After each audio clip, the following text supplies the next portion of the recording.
Se le fueron encima todos los chayoteros a Dan Augusto, pero pues prácticamente dejó a todos y a cada uno de ellos en ridículo en su propio programa, y es que le empezaron a dar con todo. Prácticamente Dan le responde sobre todo a la Susana Oresti, donde hay cosas más importantes que tus intrigas, porque estuvieron a duro y dale, como que le preguntan, ¿eres una corcholata o eres un tapón? ¿Cómo te sientes te sientes responsable del fracaso del plan B? Prácticamente le estaban dando con todo al mismísimo Adán Augusto, que se metió en la cuna de los lobos, pero al parecer resultó bien, salió ileso, y pues ellos simple y sencillamente se quedaron como los chinitos milando. Así que pues bueno, sin más preámbulo, veamos de qué se trata, cómo estuvo, y ahorita comentamos, ¿por qué no? Con una pregunta, el presidente en la mañanera ha dicho varias veces esta relación que ha tenido usted y su padre y su madre, sobre todo su madre Aurora y su padre Mayambe. ¿Cómo es esta relación? ¿Desde hace cuánto conoce y trabajan políticamente con el presidente Andrés Manuel? Bueno, mi padre y mi madre ya fallecieron.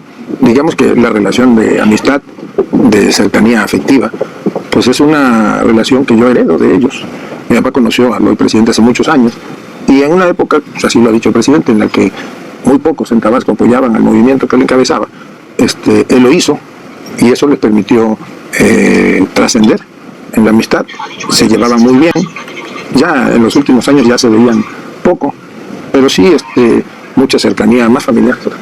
¿Usted cuándo decidió, secretario, o no sé si lo decidió o decidieron por usted, antes del 2021, usted quería ya ser presidente de la República? ¿Lo había pensado o fue orillado por el destape del presidente Andrés Manuel López Obrador? ¿Desde cuándo usted sueña con ser presidente? Bueno, yo creo que no hay en México alguien o un político que no aspire a ser presidente de la República. ¿Siempre lo quiso? Yo aspiraba en Tabasco a ser gobernador del estado, y tuve la fortuna de que los tabasqueños me eligieron. Dejé inconcluso el trabajo porque acepté la invitación del presidente para estar aquí en la Secretaría de Gobernación, y pues lógicamente yo, que soy un político pues que ha pasado por todas las escalas de la administración pública, estatal, federal, también pues eso no es ningún inconveniente. Pues llego a un cargo como la Secretaría de Gobernación, pues uno entiende que hay una posibilidad de intentar construir un camino hacia la presidencia de la República. ¿No lo había externado antes? Para ello no. Pues para ello deben de conjuntarse diversos factores. Secretario, ¿qué enseñanzas le dejó su paso por París, los estudios en ciencia política, en derecho comparado? Es decir, ¿qué enseñanzas, qué habilidades políticas le dejó, qué visión del mundo? Bueno, yo le diría que una cosa es lo que uno aprende en la escuela, y otra la que uno aprende en el territorio, en la relación, en la cercanía con la gente, en la manera de ir construyendo espacios políticos. A mí no me gusta hablar mucho de esa etapa de mi formación profesional, la dejo ahí como una etapa en la formación profesional. Tuve la fortuna de haber podido estudiar fuera del país, y desde luego que te deja muchas enseñanzas de vida formacionales, pero eso forma parte pues de la historia que uno ha venido construyendo. ¿Y marca alguna diferencia entre su estilo y el del presidente López Obrador? No, ninguna, porque mi estilo no está orientado por lo que yo haya podido estudiar en el extranjero, ¿no? A propósito de lo que decía Oscar y de la relación que se construyó desde hace muchos años, pues el presidente se ha referido a usted como su hermano, y se entiende que es una relación de hermandad más allá de la que incluso podría tener con Claudia, con Marcelo, las otras corcholatas.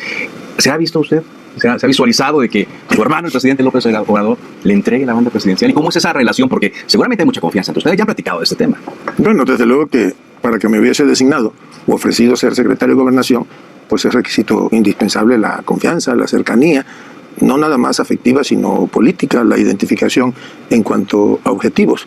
Y yo asumo que, como decía un poeta tabasqueño, Carlos Pellicer Cámara, pues yo soy ayudante del campo del sol, y soy un instrumentador de la política del presidente, de las decisiones que el presidente toma, de las instrucciones que nos da. Y eso es a lo que yo me dedico todos los días. ¿Es su corcholata o es su tapado? Mande. ¿Es su corcholata o es su tapado? Pues ahorita son los tiempos del presidente de la República, así que no soy ni lo uno ni lo otro.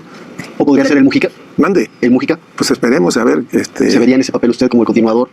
Mire, yo hoy me veo como el agente político quizás con la mayor cercanía del presidente, y mi tarea la trato de cumplir a la perfección.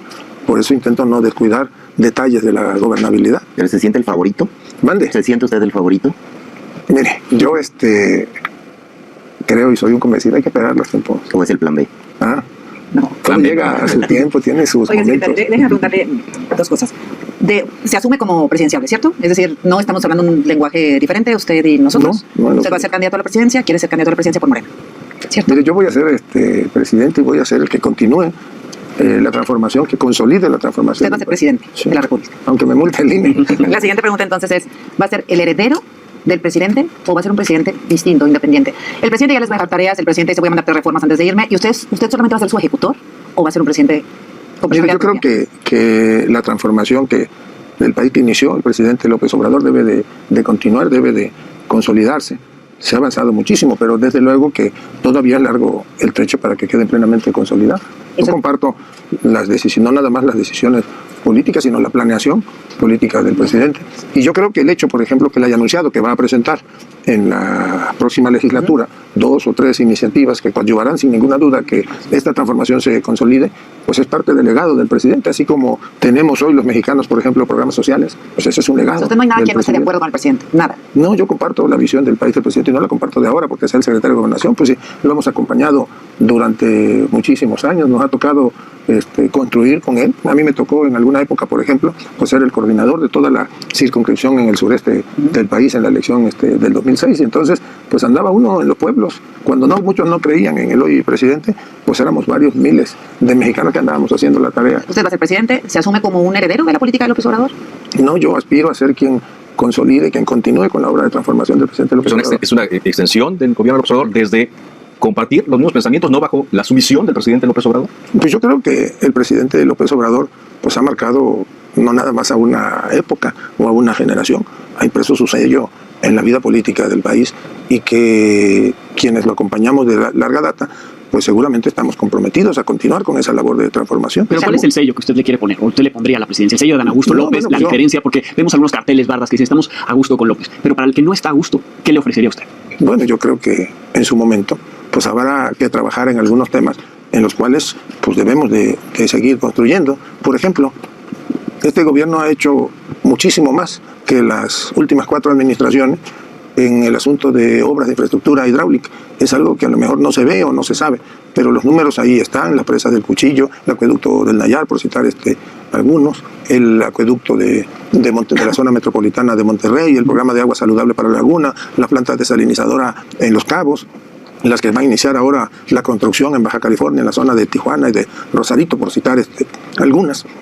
Y creo que debemos de profundizar en eso, en invertir en la infraestructura para que haya agua suficiente para consumo humano. Digamos, es profundizar lo que ya empezó, claro, mira, pero algo en particular que usted vaya hoy hay a poner problemas, cuando llegue. hay problemas de escasez de agua en Baja California Sur, en Baja California, en Sonora, en Chihuahua, en una parte de Coahuila, en Nuevo León casi en su totalidad, en una parte de Tamaulipas, en una parte de Aguascalientes, una parte de Sinaloa y de Sonora, gran parte de Sonora. Nayarit quizá no tiene problema de escasez, pero tiene un problema de contaminación grave que hay que atender. Una gran parte del territorio de Jalisco enfrenta hoy escasez de agua para consumo humano.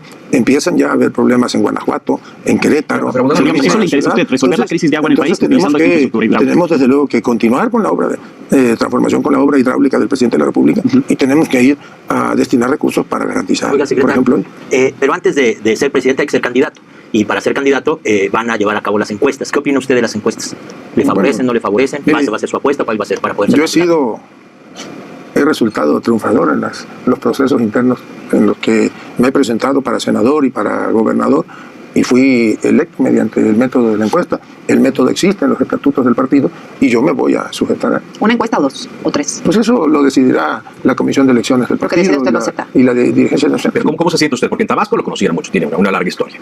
En México, desde que es secretario de Gobernación, tiene una mayor exposición. Ha suplido usted al presidente cuando se ha ausentado en las conferencias mañaneras. Y por ahí ya me ha tocado ver que hay 4, no sé, 5 encuestas que dicen que ya alcanzó, quizá rebasó al canciller Marcelo Ebrard. ¿Es así? Bueno, la mayoría, sino por no decir todas, las encuestas esas que hacen públicas, pues están, como se dice comúnmente, cuchareadas. Yo tengo la seguridad en lo que hago, en lo que represento, y no tengo ninguna duda del ¿Usted tiene proceso de encuestas selección. propias? ¿Alguna? Una ¿Qué o le dos. dicen? ¿En dónde va? Pues las encuestas que yo tengo realmente nos dicen, a ver, el secretario de Gobernación hace bien esto o hace... Pero de hacer conocimiento, mejor. No, de ha esas crecido no. en- Pero no tiene- No, de esas no tengo, porque... Entre corcholatas, ¿no? No tiene No encuestas tengo, entre no, corcholatas. fíjense que no. Pero cuando dice que están cuchareadas, entonces ya va usted en primer lugar. Mande. Cuando dice usted que están cuchareadas, las que hemos visto, entonces ya Yo casi no las veo, escucho a veces que me dicen, pero por lo que escuchan pues es evidente que obedecen a intereses, entonces pues eso es el Oiga, secretario. cuchareo famoso. Entonces me dice, las encuestas como las que proponga Mario Delgado o la dirigencia del partido, los tiempos igual, debate sí o no. Miren, le voy a poner un ejemplo regresando a lo de las encuestas. Hace 5 o 6 años, cuando teníamos tiempo, pues veíamos las encuestas que se hacían públicas rumbo a la elección de jefa o jefe de gobierno aquí en la ciudad. Y yo no recuerdo que hayan publicado los medios de comunicación una, donde dijeran que Claudia iba en primer lugar. Todas ponían sin ninguna duda a Ricardo muy por encima de todos. La sorpresa es que se hace una encuesta de acuerdo al método o a lo que la Comisión Nacional de Encuestas había propuesto. Y resulta que todas las encuestas de los medios de comunicación ponían en primer lugar, creo que terminó en el cuarto. Y por eso se molestó Ricardo Monreal. el resultado. Se molestó, pero pues la realidad te dice que ahí está el resultado de una encuesta. A mí me tocó, fíjense, ahora que yo perdí una encuesta en Tabasco en el 2012, finales del 2011, me invitaron a participar en la encuesta para elegir al candidato a gobernador y me la ganó Arturo Núñez. Creo que él ganó 3 preguntas, yo gané 2 y Oscar Cantón, que era el otro participante, ganó 1 y Pues bueno, pues era PRD, ¿no? uno estábamos en el PRD y uno pues acepta el resultado. En este caso, ¿deciden las encuestas o el presidente? No, pues es claro, y el mismo presidente lo ha dicho. Pero es y el difícil, método ¿no? está ahí en el estatuto. Por eso va a aceptar, si las encuestas no le favorecen, va a aceptar sin Pues yo lo que crees que me creo favorece? es que me favorecen y que vamos a ganar. Entonces, Oye, en caso de que no, ¿cuál corcholata le gusta? Mande. En caso de que usted no gane, porque es una posibilidad, Bueno, depende de quién piensa en esa posibilidad. Yo solamente veo una posibilidad y es la de que solamente veo voy una a posibilidad ganar la encuesta. de ganar. Antes Monreal era el compañero rebelde, lo llamó alguna vez, ¿no? El compañero rebelde ahora es Ebrard, el compañero rebelde. Bueno, yo dije de Ricardo eso en alguna ocasión y el otro día que platicábamos reíamos de eso, pero pues cada quien tiene su estilo. Cada quien intenta construir sus escenarios y todos mis compañeros pues, tienen... ¿Ya se le quitó lo rebelde a Monreal? No, sí tiene su dejo de rebeldía. Pero pues eso no lo hace ni más ni menos. Creo que es un compañero Pero que... lo tenían enfriado, creo secretario, que- sí lo enfriaron. Creo que no, pues es público que nos reuníamos cuando menos una vez a la semana, intercambiábamos. Él mismo dijo que le hacían caso a usted y no a él. No sé. Sí, lo dijo, le hacen... Aquí el problema es que las corcholatas ya están muy adelantadas y los senadores le hacen caso al Bueno, secretario. eso ¿no? lo debe haber dicho en tono de Pues ya no de sabemos, porque broma. dice una cosa y otra, pero Ah. lo dijo en algún momento. Bueno, yo me aprecio de conversar con todos, no nada más con los senadores de Morena, sino no con los 120. Pero usted operó su regreso a Palacio hace 2 semanas. Usted arregló la reunión que hubo de senadores y que fue Monreal. Bueno, no sé a qué se refiere. No, pues bueno, pues es parte de mi trabajo. Pues sí, el presidente me tiene ahí encargado de la política interna y parte de la política interna del país pues es construir buenas relaciones con Pero usted todos los también ha sufrido una legisladores. metamorfosis, no sé si usted sea consciente de eso, o al menos públicamente, porque su figura no era tan pública cuando era gobernador, o en otros cargos, desde que es secretario de Gobernación es muy pública, y se hablaba mucho de un secretario de Gobernación muy reservado, muy ecuánime, muy callado, y de pronto sufrió una metamorfosis. De pronto se parece mucho al presidente. Le voy a mandar de regalo mañana el libro de Kafka y a ver si me explica eso. La metamorfosis no coincido con lo que usted dice. Pero bueno, pues a veces en mi trabajo me toca momentos en que hay que jugar de cara a la galería, como dicen los clásicos, o hacer política pública con una mayor exhibición que otra. ¿Usted cree en la mano dura, secretario? Yo creo en hacer las cosas bien. Ahora le pregunto la siguiente, porque como encargado de la política interior usted sabe mucho, el secretario de Gobernación siempre está muy bien informado. ¿Cómo ve a la oposición? ¿Le preocupa de cara al 24? Bueno, yo creo que están haciendo su luchita, Luchita. los veo dispersos. Dicen los que saben de números que si hoy fuese la elección, el candidato de Morena ganaría por mucho la presidencia, que Morena ganaría la mayoría de las gubernaturas, de las nuevas gubernaturas en disputa el año próximo y desde luego la mayoría en las cámaras. Creo que no han alcanzado a encontrar su identidad, que lo han intentado, no es fácil, pues la conjunción de intereses. ¿A quién le gustaría tener enfrente en la boleta? ¿A quién le gustaría, supongo que alguien inteligente, con personalidad, que sea un reto? ¿Ve a alguien en la oposición? Mire, yo creo que todos quienes participan en política pues son mexicanos inteligentes, preparados, con los que puedo yo o podemos tener diferencias ideológicas incluso profundas, pero que merecen respeto. Pero Coincido con ellos. pareciera que el real asunto va a ser en Morena. O sea, la real elección va a ser en Morena y el riesgo ahí está el de la ruptura. Luego de la reunión ahí en Palacio Nacional, pues se aceleraron muchos. Hasta Marcelo Ebrard le dijeron, a ver, tranquilízate. ¿Ve riesgo de ruptura después de la selección del candidato? No, yo no lo veo. Yo creo que tenemos que seguir unidos. Miren, para que la cuarta transformación se consolide, requiere de unidad, de lealtad y de muchísima convicción y compromiso. Si usted es el elegido de esa encuesta... Tampoco lo duda. No, yo no sé si lo dudo o no, tendremos que ver el resultado. Compite contra Marcelo Ebrard, Ricardo Monreal. Si usted resulta el ganador ahí, ¿qué papel les daría a ellos justo para prevenir una ruptura? ¿Les ofrecería un cargo? ¿Cómo los ve? ¿En qué posición? Yo creo que no es momento de egoísmos y que quienes estamos en esto y participamos, somos parte de un movimiento, algunos podemos decir que en mayor o menor medida, pero todos formamos parte de un movimiento. Y estamos aquí porque creemos en ello, porque creemos que el país inició ya un proceso de transformación que muchos creyeron que nunca se iba a dar. Entonces es indispensable para que esto se consolide, pues que haya unidad entre Pero los no dudan, y yo no diría, o sea, no es un asunto de cargos. El presidente tiene razón, es un asunto de encargos, de compromiso. Sí creo que tenemos que ir unidos. Aquí no sobra nadie y no podemos darnos el lujo de Pero pensar. Entiendo que no quiera decir el cargo, pero sí los ve desempeñando una función dentro de lo que sigue después de Yo que sea creo el presidente que López Obrador. todos somos parte del movimiento de transformación y que todos tenemos el compromiso de Pero en el seguir gabinete, siéndolo. ya usted presidente, en el gabinete, los tres. Es que Uno de jefe de gobierno, uno yo de senador, concibo ¿sí? más que como un asunto de gabinete o de cargos, pues es un asunto de encargos y el mayor de los encargos es profundizar. Pero si usted ya se ve como consolidar la presidente, porque no lo transformación. duda, usted no lo duda ni un segundo, ¿cierto? Habrá pensado, me gustaría un secretario de gobernación como, ¿quién? Monreal, Bueno, yo creo que Marcelo, no sé. desde luego que como en el ajedrez uno pues debe Ya deberá tener su Adán una Augusto visión como el presidente. y debe de ir construyendo los escenarios, pero todo tiene su tiempo y cuando eso llegue pues seguramente habrán varias mexicanas y mexicanos que nos acompañarán. Ahora, sí contésteme, por favor. O sea, en su tiempo y todas esas cosas, lo entiendo, es política. ¿Va a vivir en Palacio No Nacional? es política, es la realidad. ¿Va a vivir en Palacio Nacional? Mira, hay cosas más importantes. No, pero o sabe que cosas sí, en sí las que hay importa, que pensar. ¿no? Sí cuenta, sí cuenta, va a vivir en Sí, Palacio. pues eso no tiene la mayor importancia. No Entonces, tiene, ¿va a vivir o no? como Ahí. decía el clásico, ni malo ni bueno. ¿Por qué? Ahora hablemos de otra cosa. No, ¿Cómo vamos a tenemos seguir tiempo, tenemos fortaleciendo los programas sociales? Eso no tiene... ¿No sabe si va a vivir en Palacio Nacional? Pues en estos momentos eso... ¿Va a piojar en vuelos comerciales como el presidente? Pues no diría, no tengo por qué no hacerlo. Bueno, ya que estamos hablando del futuro. ¿Va a seguir con las conferencias matutinas? Sí, claro. A lo mejor ajustamos un poquito menos de tiempo, pero sí vamos. ¿O se va a levantar más tarde, quizás? Porque sí. No, nosotros tenemos la costumbre de despertarnos muy temprano allá en el trópico, pues no puedes Por el calor, dormir claro. hasta muy tarde. Ahí, por ejemplo, se despiertan para la reunión de seguridad actualmente. Sí. ¿Seguiría ese plan? El tema de seguridad que el propio Sí, presidente claro. ha dicho es un reto que yo no he podido resolver. ¿Usted tiene un plan para la seguridad? Bueno, yo creo que el presidente lo está resolviendo, que pues los números nos señalan que hay una baja en la Mínimo. incidencia delictiva, no, hay una sensible, una importante baja, por ejemplo, en la gran mayoría de los delitos de alto impacto. El secuestro trae una reducción de más o menos 62-63%, el robo a casa habitación, el robo de vehículos igual trae una baja del 68%, el robo de autotransporte, aunque tenemos todavía algunos espacios donde estamos dando la batalla para bajar la incidencia en ese delito, algunos tramos carreteros, es prácticamente nulo el robo al transporte de carga ferroviario, por ejemplo. Traemos una baja ligera, pero baja al fin, en cuanto al homicidio doloso o a los homicidios. Sí, a eso me refería yo, esa es la que es mínima, no la de Pues es mínima porque pues el país venía en una espiral de complicidad, de corrupción, de política pública equivocada.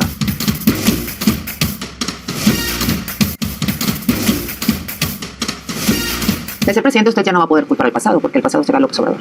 Fíjese que yo voy a ser presidente no para culpar al pasado, sino para terminar de consolidar esta obra de transformación. Ahora, sin dejar de lado, ¿cómo ve el secretario de Gobernación el tema en materia de combate al narcotráfico? ¿Cómo ve al cártel Jalisco Nueva Generación? ¿Cómo ve al cártel de Sinaloa? ¿Y cuál sería su política pública frente a estas organizaciones tan poderosas? Mire, yo soy parte del Gabinete de Seguridad y si ustedes me lo permiten, pues permítanme reservarme la opinión en ese tema. Creo que la política que se diseñó para convertir el narcotráfico y la delincuencia organizada yendo a combatir la causa más que el efecto es la adecuada para el país. El país estaba hecho pedazos y por eso le digo, pues tenemos que seguir consolidando. ¿Y no hay algo para en su momento, cuando pase el tiempo que de la ley se reformó, poder ir regresando al ejército, a los cuarteles, poco a poco?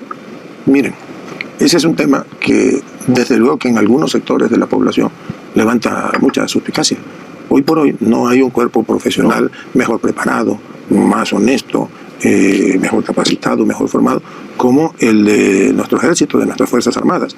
Y yo prefiero, y se lo digo con toda franqueza, trabajar muy de la mano con todos ellos y que nos ayuden a ganarle la batalla a la delincuencia organizada, al crimen organizado, a ganarle la batalla por la seguridad, porque la principal obligación de un gobernante pues tiene que ser garantizarle al ciudadano la seguridad en su persona, en sus bienes, en sus posesiones e incluso a sus derechos. Lo que pasa es que en torno a ese tema ha habido demasiada manipulación. Pues miren, el ejército mexicano es un ejército de paz. ¿Saben desde cuándo no participa el ejército mexicano en una guerra?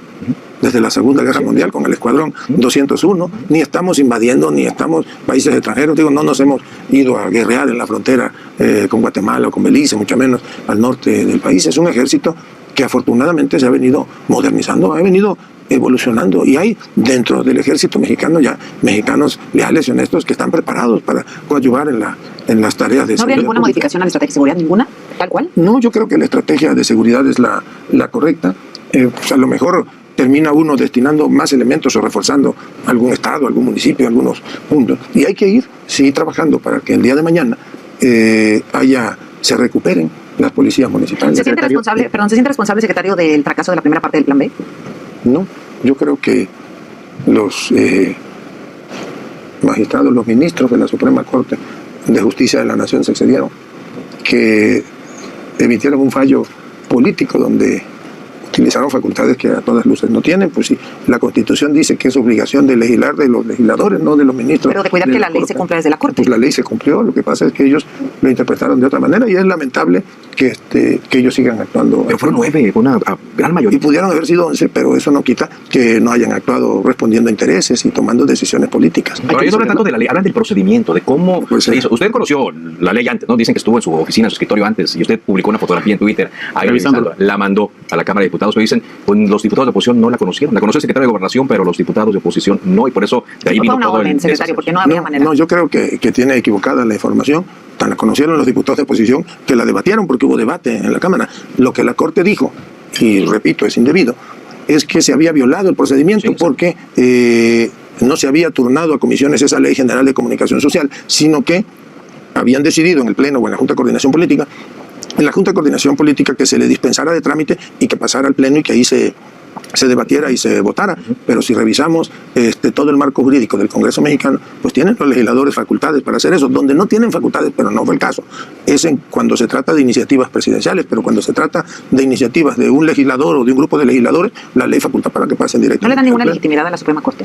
Yo creo que ese es uno de los grandes pendientes de la nación, que tenemos que ir a profundizar, hacer una profunda revisión. Hay que disolver del Poder Judicial. Pues habría que analizarlo, pero tiene que ser a profundidad. Está podrido. Así se lo digo. El Poder Judicial, usted pregunta en la calle a un ciudadano si tiene confianza en los jueces y le van a decir que no. Y bueno, si hay encuestas que dicen lo contrario, que sí le dan un peso a la Suprema Corte de Justicia de la Nación. Bueno, yo ya le dije como hay grupos de interés ocupados en generar percepciones que ¿Cuáles son esos grupos de interés, secretario? Hay intereses políticos y hay intereses económicos. ¿A poco ustedes no saben que ahí en la Suprema Corte se merca con la justicia? ¿A poco no saben ustedes que se dictan sentencias a modo? Ahí yo les puedo aquí mencionar 10, 15 casos de... ¿Y por qué no lo denuncian? ¿Por qué no lo denuncian? Sí, lo hemos denunciado. Pero ante la Fiscalía... No fue lamentable lo que pasó el año pasado con un asunto en el que hicieron público ellos una serie de acuerdos en los juristas para emitir una resolución, y así como eso hay muchas. Entonces la opción del juicio político contra los ministros, ¿esa seguiría latente, sigue viva? Bueno, yo creo que es una opción y un derecho que tienen los legisladores de presentarla, y habrá que revisar si en este momento tienen las condiciones para presentarla, para que procedente. Pero dice el presidente que los haría mártires a los ministros. Bueno, pues podrían intentar martirizarse, es una de las posibilidades. En todo caso, los legisladores habrán de revisar si es o no procedente. Pero sí, esto sigue la línea, secretario, y usted lo ha visto y lo ha tratado, de que aquello que no se pliega a los intereses del gobierno es algo que debe desaparecer, algo que debe transformarse. Eso ha pasado con el INE, pasó con el INAI y ahora con la Corte. Se habló del Tribunal Electoral también. No, eso era en el pasado. Yo le voy a decir algo. Lo que pasa es que tampoco se lee, pero nunca fue la intención de las iniciativas que el presidente envió a la Cámara el desaparecer el INE. Eso fue una estrategia mediática y político de un grupo de mexicanos, de Claudio X González, de José Ramón Cosío y de políticos de viejo cuño. ¿Esa es la narrativa que está comentando? Entonces, ¿cuál era la propuesta justamente del Pues gobierno? la propuesta original era que cambiara el método de elección de los consejeros electorales, que por cierto hay que felicitar a los legisladores porque, cumpliendo estrictamente con lo que mandata la Constitución, intentaron construir una mayoría, las 2/3 partes, y como no se pudo, pues fueron a un proceso de insaculación que nadie cuestionó de manera impecable, y hoy tenemos a un instituto electoral consolidado. Pero hay una revisión previa de perfiles, es diferente. Bueno, pues... Es diferente al voto popular o al voto ciudadano. Pero bueno, pues para llegar al voto popular también puede haber una revisión. Claro, tú abres una convocatoria y dices, vamos a elegir un comité técnico que va a evaluar a los, 4,000 mexicanos que se inscriban para ser consejeros electorales. Y marcas etapas de procedimiento y llegas hasta 10 o 20 nombres que son los que ganan. Seleccionados por expertos y esos van a la Claro, sí.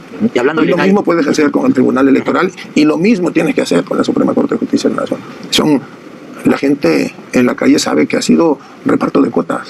Yo recuerdo que ahora, a propósito de la designación de 4 consejeros del Instituto Electoral, pues no faltaron quienes se acercaron con la propuesta de que, oye, ¿por qué no ustedes 2 y 1 y 1? ¿O por qué ustedes no 3, pues, y dejen 1? Pero nosotros no actuamos de esa manera. Nosotros creemos que es necesario democratizar la vida pública nacional y eso pasa por ¿pero cómo harían campañas, digamos? Si quieres ser ministro de la Corte, ¿cómo harías una campaña? Pues hay que revisar. El crimen organizado, un partido, un empresario. No hay que ver fantasmas donde no los hay. Yo sí le digo con todo respeto que pudiera ser, a ver, de determinado tiempo del que el Estado dispone en la televisión, se le ceden tantos minutos a cada aspirante a ministro de la Corte, a cada aspirante a presidente del Tribunal Electoral o a magistrado del Tribunal Electoral. Y eso sería una manera de difundir el programa. Y que los mexicanos vayan conociéndolos, como conocen a cualquier candidato. Yo no veo por qué la Suprema Corte de Justicia de la Nación tenga que seguir siendo el monopolio de una élite dorada. Pero pues hay que democratizar la vida pública y eso pasa porque cualquier mexicano... ¿Élite dorada a la que pertenecen Yasmín Esquivel, Loreto Ortiz? Todo.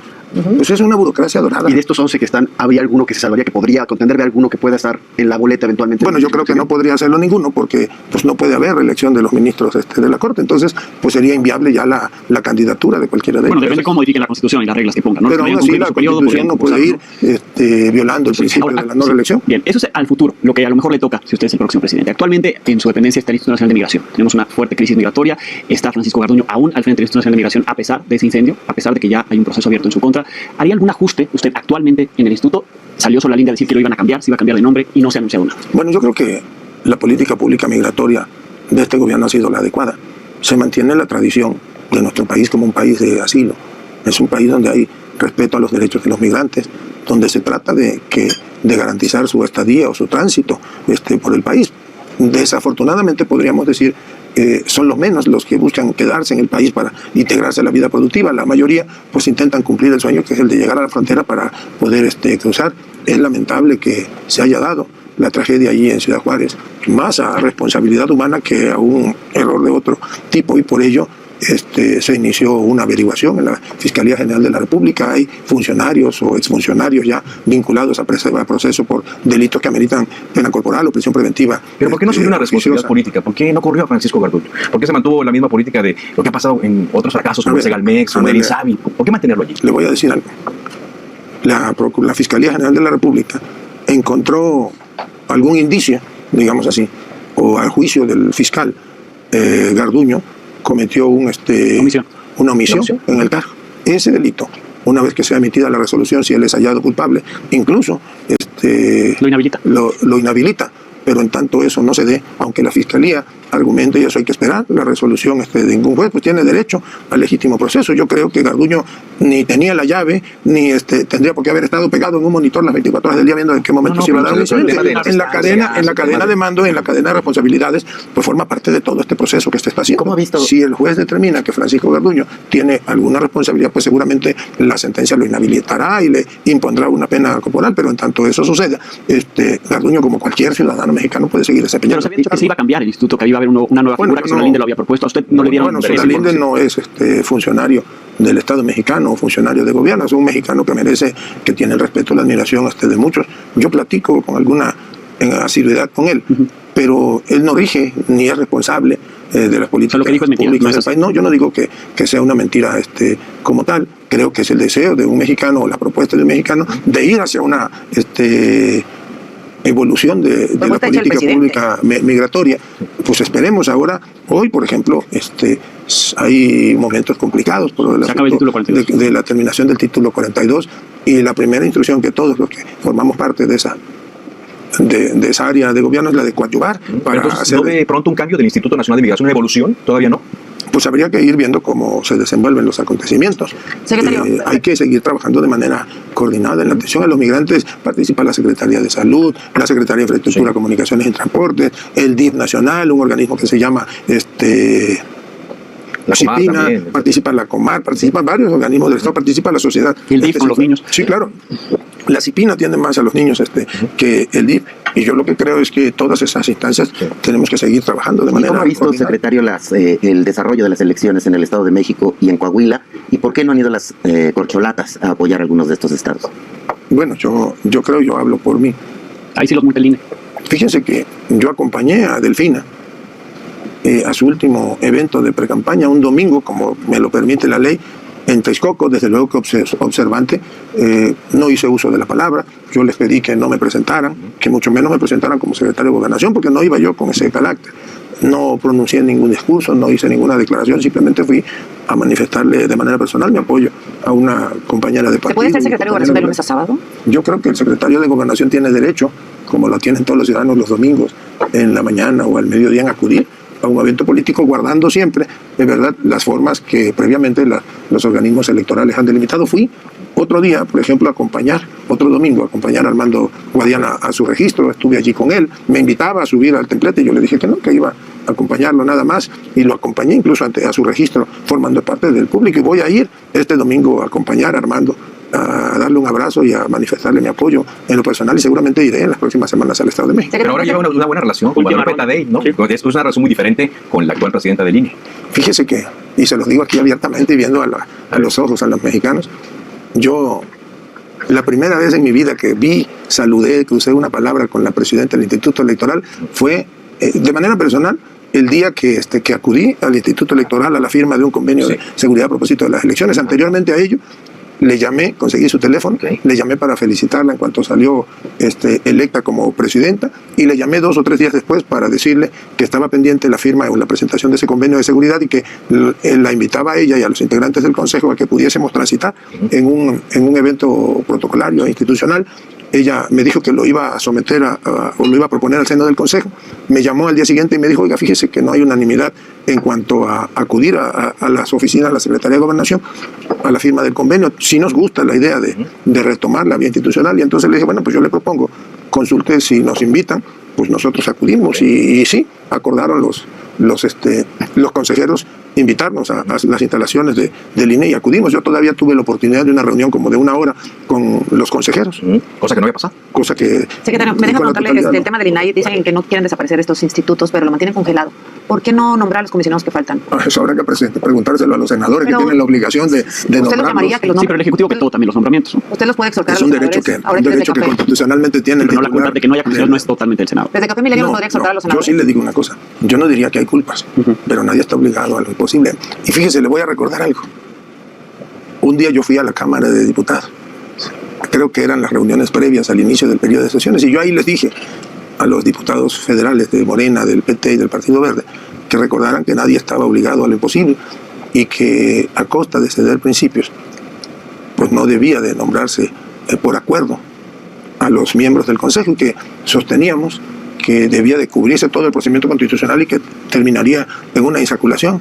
Pues no faltó quienes dijeran, columnistas y aspirantes a políticos, que el secretario de Gobernación actuaba de manera apolítica porque no quería la construcción de acuerdos. Pues en este país construían los acuerdos entre el PRI, el PAN, el PRD, repartiéndose los cargos. Yo fui senador, fui diputado federal y vi cómo era uno para ti, uno para ti, uno para ti. Oye, ese no le alcanza, dale la mitad y pónganse de acuerdo. Pues se llama, son acuerdos, son negociación, no hay otra forma. Ahora dígame, esa es la manera elegante. Lo cierto es que se repartieron el país para todo. Es con los ministros de la Corte, con los magistrados, con los magistrados electorales, con los magistrados agrarios, con los integrantes del Tribunal de Justicia. Lo que ha faltado ahora es la negociación con los demás partidos, y que es lo que tiene a muchas de las leyes de en la Corte. No. La última y nos Nada vamos, más quiero preguntarle, por favor, secretario, perdón. ¿Usted podría exhortar a los senadores a que nombren a los comisionados del INAI? No, pues yo no tengo facultades para exhortar a los senadores. Pero usted estuvo ahí en las negociaciones respecto al INAI, respecto a la reforma electoral. Una negociación, fíjese, y se lo voy a decir aquí. Yo platiqué con el coordinador de los senadores del PAN el día que fui al Senado Jicotenca a ser testigo de la entrega de la medalla Belisario Domínguez a una gran mexicana como Elenita Poniatowska. Tuve la oportunidad de platicar con Ricardo Monreal y con Yulen, que es el coordinador de los diputados del PAN, de los senadores del PAN, y le dije, oiga, ¿y por qué no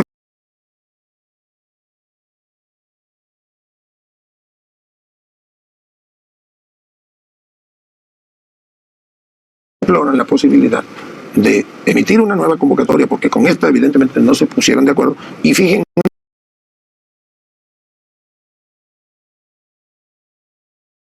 una regla que los lleve a que de un grupo de 10 o de 20 mexicanas o mexicanos terminen insaculando, y creo que todos quedarán contentos. No intenten por repartirse.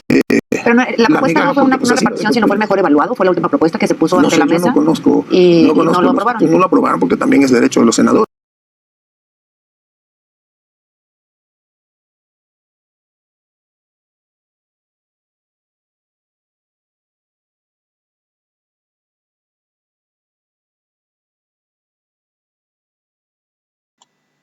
Bueno, pues ahí está claramente el mismísimo Adán Augusto respondiéndole con todo a la Azucena Oresti, que nada más se pasó intrigándole una y otra vez, haciéndole Yo creo que pues ahí hay una ruta de queriéndolo hacer quedar mal en plena cadena salida, que emitan una convocatoria que un organismo nacional, pero pues no pudieron prácticamente. Salió bien librado el mismísimo técnico evalúe y vaya filtrando hasta que haya 10 o 20 postulantes y que algunos de estos sean insaculados. Con eso nos vamos. Muchísimas gracias, Muchas secretario. gracias. Muchas gracias a todos por este café. Muchas Y nos gracias a vemos. ustedes. Hasta la próxima. Muchas gracias. Prácticamente todo el programa fue ahí a meterse a la cueva del lobo.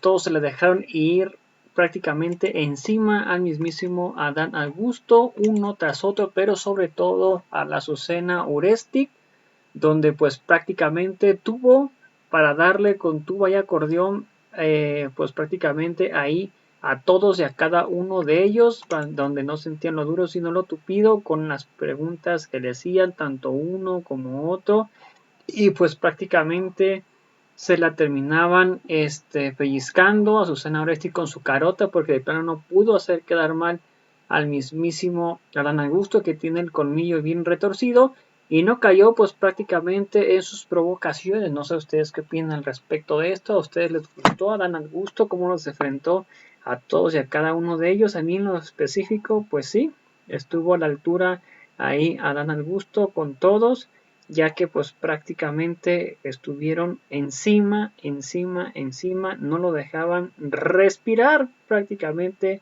al mismísimo Adán Augusto. Así que pues no sé ustedes qué opinen al respecto de esto. Sin embargo, vamos a ver qué es lo que opina la gente al respecto, cómo va prácticamente pues la encuesta. Así va la encuesta vía Facebook. Ahorita en un momento se la mostramos. Y así va en la encuesta. ¿Por quién votarías para la presidencia? Prácticamente ahí está. El 31% con 20 votos a favor dice que Adán Augusto. El 16% con 10 votos dice que Claudia Sheinbaum. Marcelo Ebrard con el 11% con 7 votos. Y el mismísimo Gerardo Fernández Noroña con prácticamente el 43%. Así va la encuesta hasta el momento, prácticamente con 30 votos y otros 65 votos prácticamente en una encuesta que se la llevó por 12 puntos el mismísimo Gerardo Fernández Noroña. Increíble pero cierto, pero ahí está, son los resultados y así va hasta el momento. En segundo lugar con Adán Augusto con el 32%, Claudia Sheinbaum con el 15% y Marcelo Ebrard con el 11%. Ya Richie Monry pues no le alcanza ni siquiera para estar en las encuestas y al parecer ahí está el mismísimo Gerardo Fernández Noroña. Así que vamos a ver qué opina la gente al respecto. Estos son los comentarios vía Facebook. A ver qué opina la gente. Isabel Oeje, saludos. Giselitos HB, saludos. Amistad y lealtad, ni nos rajamos ni nos vamos a dejar. Caballo corre, alcanza. Dejemos de litigar a las redes sociales, medios de comunicación, respetemos al país. Estado de Derecho, denunciemos las injusticias judiciales. Felipe Jorge, saludos. Yo voto por Noroña, es el bueno. Lechuga HHT o periodismo mordaz, fue muy listo para contestar tantas. José Jesús Ramírez, saludos. Noroña. Luis Chagoya, saludos. Adán Augusto López, presidente. Pablo Pliego Ávila, Noroña, el gran patriota, saludos. Miguel López, ponían a AAA, Antonio Meade, bola de atracones del PRIAN y MC. No se nos olvida a los mexicanos las catastróficas comunicaciones malandros, embaucadores. José Luis Pérez Gómez, Adán Augusto, preparado, mesurado, con inteligencia, tacto para resolver asuntos delicados, fiel en la línea y honesto. Yo propongo a los 4 de acuerdo de Morena, PT Verde y Verde, sobre todo Andrés Manuel López Obrador. Juan Zaragoza, cada rato los dejaban en vergüenza los chayoteros. Carlos y Azucena, los más chayoteros en Milenio. Tomás Ovalle, saludos, vamos con todo. Eduardo Flores Noroña, próximo presidente. Canicas